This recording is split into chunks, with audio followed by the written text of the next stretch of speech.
Hi there, welcome to the Maryland Buck Book Club. At the time of recording, it's January 1st, 2026, and this is the first recording for the Maryland Buck Book Club.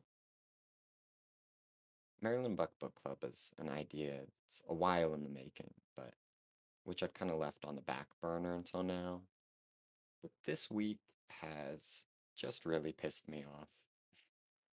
On Monday, there was a bilateral meeting between absolute scum of the earth, Benjamin Netanyahu, and Donald Trump, which led to, among other things, very thinly veiled threats against Iran. Aggression against Venezuela continues to escalate, and on top of all of this, rent really hurt this month, and I'm just really pissed off at capitalism, imperialism, and the state of the world. So I've chosen to channel this frustration into something that I'm hoping can provide a little optimism in these times where it's so easy to be pessimistic. Hence, the Maryland Buck Book Club. Maryland Buck Book Club is going to be a project to record a wide range of human-read, anti-imperialist audiobooks. For our first recording today, we're going to be reading the Principles of Unity of the May 19th Communist Organization. May 19th is a pretty cool organization. It is an offshoot of the Prairie Fire Organizing Committee, which itself was basically the above ground appendage of the Weather Underground near the end of Weather's life. May 19th, from what I have found in my own research, the first document that May 19th attributes to itself was released in 1977. Principles of Unity came out sometime early 1979, but Principles of Unity is a really interesting document that reads sort of like a constitutional statement for the May 19th Communist Organization. Um, yeah, with that, let's let it speak for itself. So, Principles of Unity of the May 19th Communist Organization is available on the Internet Archive. And with that, let's begin. What we believe. May 19th is the birth date of Ho Chi Minh and El Haj Malik Shabazz, or Malcolm X. We commemorate them as leaders of their nation's struggles for land, independence, and socialism.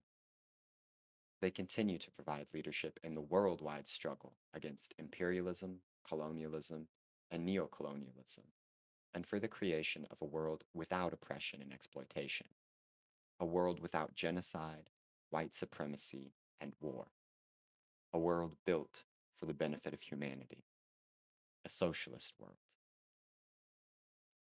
In our lifetime, we're witnessing the culmination of thousands of years of struggle against class society.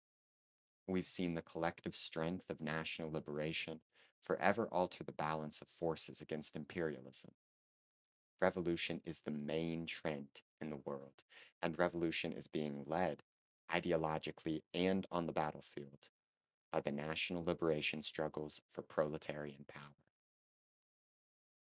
We have changed our name to the May 19th Communist Organization out of a commitment to follow that leadership. In this historic period, the forces of national liberation are waging war all over the world. In Zimbabwe, victory is certain, and that victory will unlock the struggle in the whole region, leading toward the destruction of South Africa and the birth of Free Zania, which will alter the material basis of worldwide white supremacist domination. In Iran, the glorious struggle of the Iranian people, led by the Organization of the Iranian People's Fedai guerrillas, waging the armed struggle, has toppled the bloody dictatorship of the US-backed Shah and advanced the struggle for socialism. In Puerto Rico, an armed clandestine front has emerged within the independence movement that is leading toward full people's war. Within the borders of the US, the struggles of the Black nation, the Native American nations, and of the Chicano Mexicano people are building towards new levels of science, organization, and power. It is this war of the oppressed and exploited peoples against imperialism that defines the terms, the direction, and the timetable of proletarian revolution in this era. We have changed our name to the May 19th Communist Organization to acknowledge the struggle of the Vietnamese nation and in recognition of the Black nation's struggle for liberation within the U.S. as central and decisive in the defeat of US-led imperialism. The great victory of the Vietnamese Revolution, under the leadership of President Ho Chi Minh, taught the world that the defeat of the most dangerous and aggressive imperialist power is possible. The Vietnamese people, led by a Marxist-Leninist party, guided by a correct political line, won victory through 45 years of protracted people's war. They built a united front against imperialism, which mobilized millions of people worldwide in solidarity with their struggle for independence and freedom. The Vietnamese people proved in practice what Ho Chi Minh had fought for in the world communist movement, that in the era of imperialism and victorious socialist revolution, national liberation has become decisive in the worldwide proletarian revolution. The liberation of the Black nation imprisoned within U.S. borders will sound the death knell of U.S.-led imperialism. Self-determination, independence, and land. These have been the tenets of the Black liberation struggle for 400 years. Today, the political and strategic articulation of that history is revolutionary nationalism, the science of dialectical and historical materialism applied to the concrete conditions of the Black nation. Malcolm X said of revolutionary nationalists, quote, "But just as the fuse is the smallest part or the smallest piece in the powder keg, it is yet that little fuse that ignites the entire powder keg." End quote. Because Malcolm X embodied revolutionary nationalist leadership for the masses of Black people, he was assassinated by imperialism's murderous COINTELPRO program. The struggle to free New Africa has shown the power of Black people against the empire. The heart of that struggle is the fight to free the land, the national territory of the Black nation, which comprises the 5 states of Mississippi, Louisiana, Alabama, Georgia, and South Carolina. Black people have acquired a historic and legitimate claim to the land. They have, continuously since the arrival of the first kidnapped Africans, farmed and developed it, and fought to stay on it. Historically and still today, super exploitation of Black people's labor has formed the backbone of the U.S. empire. Throughout the history of U.S. imperialism, the Black liberation struggle has exposed the true nature of this system. The struggle of Black people for human rights and against genocide have put the lie to the myth of liberty and justice for all. The terrorism of the police and of armed white vigilantes in the Black community exposes the brutality that is needed to maintain the system. Most fundamentally, it is the Black liberation struggle which has exposed the relationship between the subjugation of oppressed peoples and the privileges of the oppressor nation. There can be no slave owners without slaves. There can be no U.S. empire without the continued colonial condition of the Black nation. The 1960s marked a decisive shift in the contradiction between imperialism and the forces of revolution. The Vietnamese War for National Salvation led these forces. The Black and Native American nations and the Chicano-Mexicano people within U.S. borders, and the Puerto Rican nation opened up a second front. Around the world, oppressed people took up arms to defeat imperialism. In Guinea-Bissau, Angola, and Mozambique, the Portuguese Empire was shattered and socialist republics established. In Latin America, the people of Chile, Bolivia, Argentina, and Uruguay initiated wars of liberation to free their countries from US-led imperialism and its puppet military dictators. In the Middle East, the Palestinian people emerged as the leadership of the struggle against Zionism, Arab reaction, and for the liberation of their homeland. These struggles represented anti-imperialist unity on the highest level. Their impact defined revolutionary anti-imperialism, the realization of Che Guevara's call to create two, three, many Vietnams as the correct strategy toward the defeat of US-led imperialism. Every sector in the world's oppressor nation was forced to respond. Every contradiction within these societies was heightened, and this laid the basis for the emergence of progressive movements among white people in the US and throughout Europe.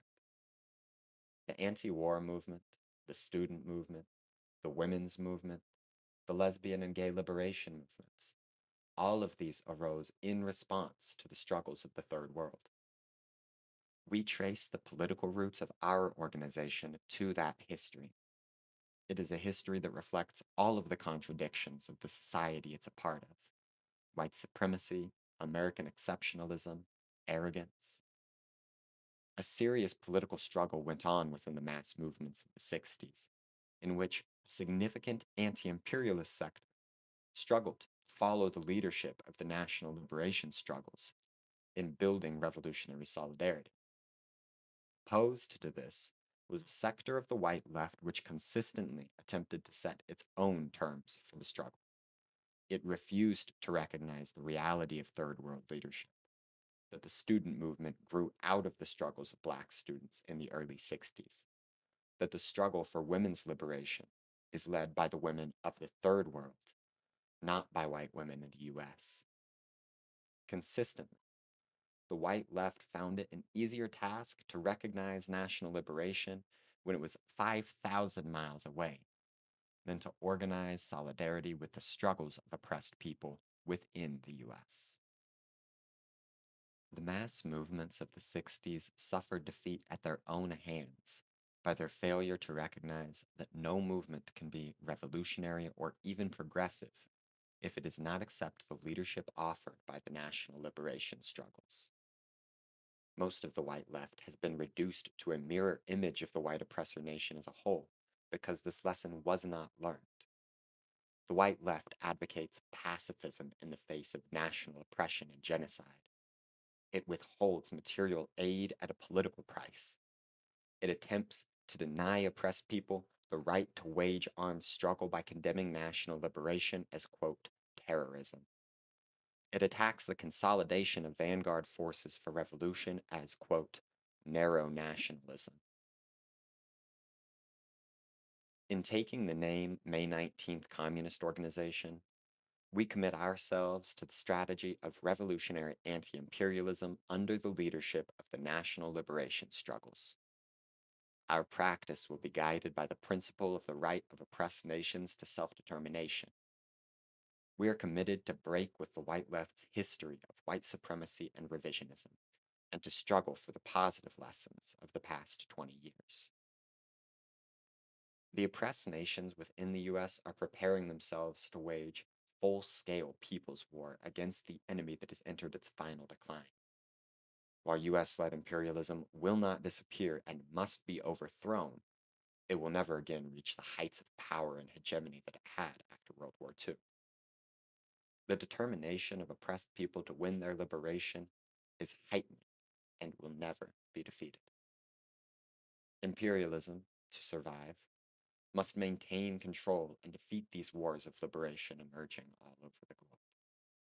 To accomplish this, imperialism is strengthening its armed forces and reorganizing its intelligence apparatus. It is wiping out the gains made in the struggle of the third world people inside the US for national democratic rights. And daily it is heightening the level of police terror against third world communities. It is heightening, now in the name of, quote, the war against international terrorism, its counterintelligence program, codename COINTELPRO, of murder, infiltration, and harassment against third world leaders, movements, and entire communities.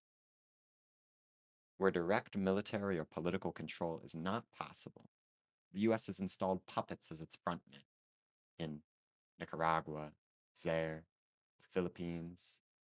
Bloodthirsty dictators remain in power because of US support. In other parts of the world, the US uses its economic might to penetrate and influence the political direction of many third world nations. Increasingly, since Nixon introduced Vietnamization during the war in Southeast Asia, the US strategy has been to find third world people and countries who will act as gendarmes for the interest of US imperialism. Internally, imperialism is attempting to mobilize the entire white oppressor nation in defense of empire. The imperialist bourgeoisie is leading mass movements aimed at consolidating the support of the white working class. The death penalty, tax reform, quote, law and order, and the defeat of affirmative action represent a well orchestrated attempt to identify third world people as the enemy and source of all contradictions. Increasingly, the white, quote, middle class is being portrayed as the, quote, victim in US society. The Ku Klux Klan and the Nazis are the armed shock troops of white supremacy. But every sector among white people is being mobilized as a mass base of support for racist terror, heightened repression, and imperialist war. The ability of US imperialism to mobilize and unite the white working class has enabled it to maintain control in its drive for hegemony. This alliance was sealed from the time that black people were enslaved and white people made the overseers. The victories of national liberation and the decline of imperialism have had a profound impact on the life of the white oppressor nation. The quality of life is decaying. The rising cost of living, alcoholism, pornography, alienation, the brutality that imperialism directs against the oppressed nation spills over and becomes a part of the fabric of daily life within the white oppressor nation. Just a comment. How much has changed? Back to the text. The overall decline in the privileges of empire heightens all of the contradictions within the white oppressor nation. The exploitation and oppression of certain strata, of women, and especially working class women, and of the entire lower stratum of the working class, intensifies and is the material basis for discontent and rebellion. These contradictions, though, will spontaneously move most white people toward white supremacy and reaction. At the same time, the impact and the example of the national liberation struggles will have a progressive effect on some sectors. This is historic.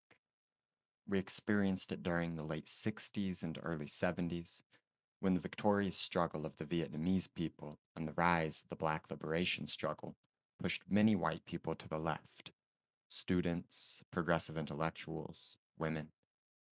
The task of white communists is to exploit these contradictions, organizing among those sectors for revolutionary consciousness.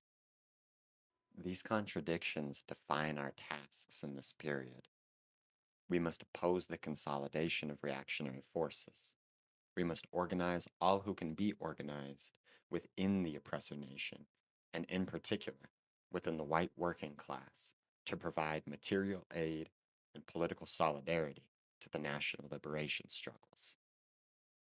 Any revolutionary movement of white people within the US must be under the leadership of the national liberation struggles and must be prepared to fight alongside national liberation against US-led imperialism to free the subjugated nations.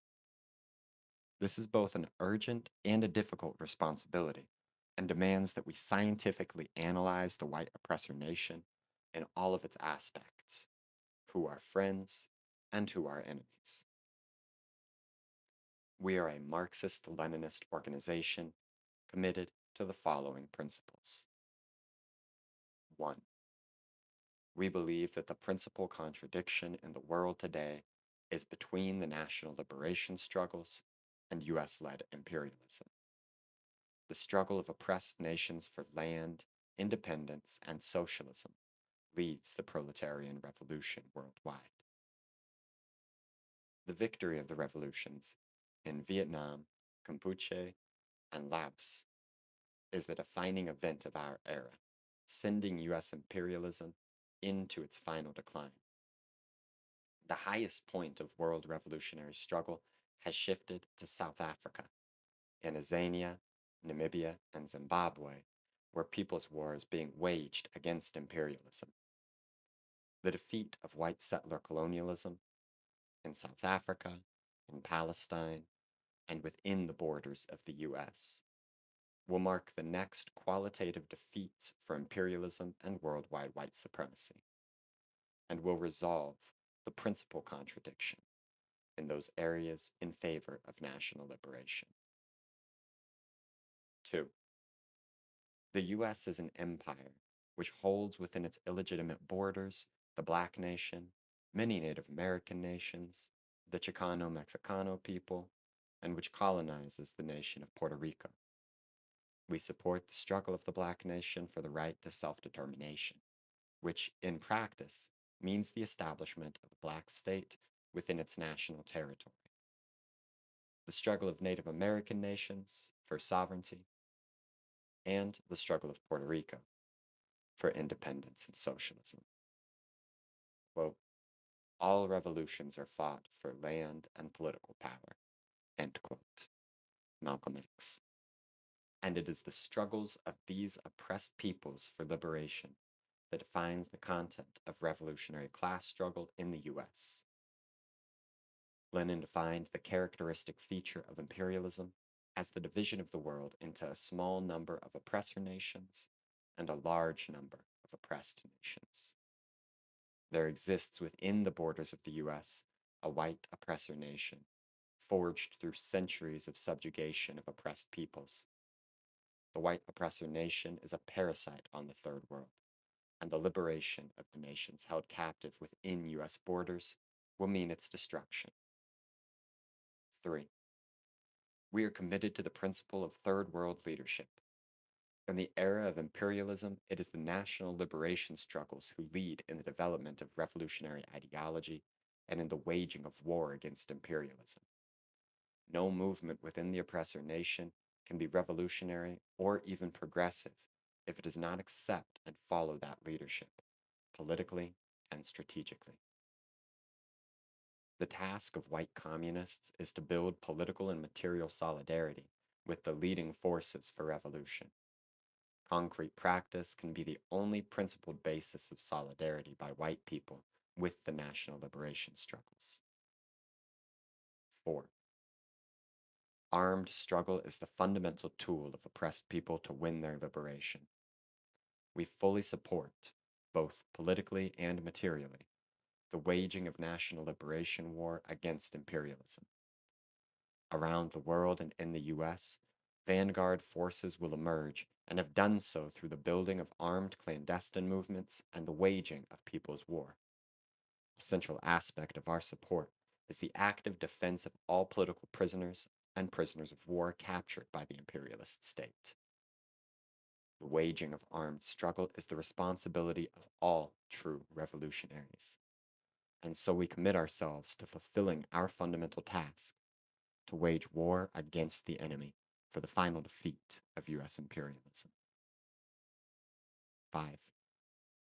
The revolutionary struggle for women's liberation is an integral part of the struggle against imperialism. It is led by the women of the Third World, who are winning their liberation on the battlefield, at war against US imperialism, feudalism, colonialism, neocolonialism, and male supremacy.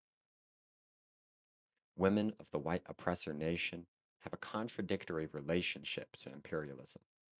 On the one hand, privileged as members of that nation, on the other, suffering oppression under the system of male supremacy. We commit ourselves to struggling to resolve that contradiction in a revolutionary direction by building an anti-imperialist women's movement within the white oppressor nation, under the leadership of the national liberation struggles to fight against imperialism and for the liberation of women. The oppression of lesbians is key to the continued oppression of all women. We fully support the struggle against lesbian oppression. We support the struggle against gay oppression, which is linked to the overall struggle against male supremacy and for the liberation of women. 6. All white people are privileged in relationship to third world people, based on our membership in the white oppressor nation and in our alliance with imperialism. These privileges form the material basis for the system of white supremacy worldwide. We oppose white supremacy in all its forms, and believe that the struggle against white supremacy is the key task of all progressive movements within the white oppressor nation. White privilege is the material basis for bourgeois ideology within the US. We oppose racism, national chauvinism, male chauvinism, and all forms of bourgeois ideology. As communists, we are committed to waging criticism, self-criticism to defeat bourgeois ideology within our own ranks and to transform our world outlook. 8. Revisionism is the main danger in the world communist movement. It has split that movement and is led by the Communist Party of the Soviet Union. We oppose it because, in practice, revisionism means the abandonment of the proletarian internationalist duty to aid the national liberation struggles. Revisionist nations have abandoned all support for armed struggle as the strategy for liberation and have overturned the principle of the dictatorship of the proletariat as the key factor guiding the construction of socialism. Another form of revisionism is the so-called three worlds theory, which denies the leading role of national liberation in defeating imperialism, and which has allowed great nation chauvinism to dominate the foreign policy of the People's Republic of China. We oppose this, as well as the increasing attacks on the significance of the great proletarian cultural revolution and on the revolutionary leadership of Mao Zedong. The main danger within the progressive movements of the white oppressor nation is opportunism, which is based in white supremacy and in the liquidation of the right of oppressed nations to self-determination. This had led, within the US in particular, to collaboration with the imperialist state against, quote, terrorism, an abandonment of armed struggle, the rejection of third world leadership, and in essence, an abandonment in practice of fighting imperialism. 9. We are revolutionaries within the white oppressor nation of the US empire, committed to the final defeat of US-led imperialism and to the building of a socialist world under the dictatorship of the proletariat. Within the US, this will be led by the Third World proletariat. Our science is Marxism-Leninism, the science of the oppressed and exploited for revolution. We are committed to building communist organization as the only way in which white communists can implement these principles, and thereby be capable of participating in the defeat of the greatest enemy of the people of the world, US imperialism. What we do. Our principal task is supporting, both politically and with material aid, the wars of national liberation, outside and within the borders of the US. It is through such a program that a revolutionary force in the oppressor nation can be galvanized to participate in the defeat of US-led imperialism and in the creation of socialism. For the working class, for the progressive and revolutionary sectors of the white oppressor nation, revolutionary struggle is determined by the strategy and demands of the national liberation struggles. It is under this leadership that movements of revolutionary anti-imperialist solidarity must be built. We organize in solidarity with the worldwide Black liberation struggle. Inside the US, we support the Black nation's right to self-determination and its ultimate goal of independence and freedom through the liberation of the national territory. To contribute to the achievement of that goal, we organize and support the struggle for human rights against genocide and chemical warfare. A priority is the exposure of the US government's counterintelligence program and activities mounted against Third World movements. We are participating in a suit against the FBI and other governmental agencies. Its aim is to educate and organize white people as to why US led imperialism must use counterintelligence to maintain its rule, and to concretely contribute to freeing African prisoners of war. We do political defense work in support of the Republic of New Africa 11, Assata Shakur, Geronimo Pratt, Sundiata Acoli, Jomo Joka Omawali, Cleveland Davis, and we support the struggle of prisoners against genocidal conditions, the death penalty, and for human rights and liberation. The prison struggle is part of the overall struggle for national liberation and is key in the destruction of imperialism. We are raising material aid for the people of Zimbabwe, fighting under the leadership of the Zimbabwe African National Union to liberate their country. The total defeat of the white supremacist regime of Ian Smith is at hand. This means a redoubling of our efforts in raising material aid and exposing the support of the Smith regime and the internal settlement by US led imperialism. Raising material aid is a concrete way that white people can contribute to the defeat of white settler colonialism in South Africa. The nation of Puerto Rico is fighting for independence and socialism. We are committed to build a solidarity movement under the leadership of revolutionary forces in Puerto Rico and the US to support the heightening war of liberation to free the 7 Puerto Rican prisoners of war: Lolita Lebron, Ervin Flores, Rafael Cancel Miranda, Oscar Callazo, William Guillermo Morales, Nadia Cuevas, and Pablo Marcano, and to support the struggle against police repression in Puerto Rican communities in the US. Contradictions between US led imperialism and forces of revolution are heightening in the Middle East. The revolutionary struggle of Iran is advancing. Under the leadership of the Organization of Iranian People's Fedai guerrillas, the people of Iran are fighting to defeat US led imperialism and establish a socialist society.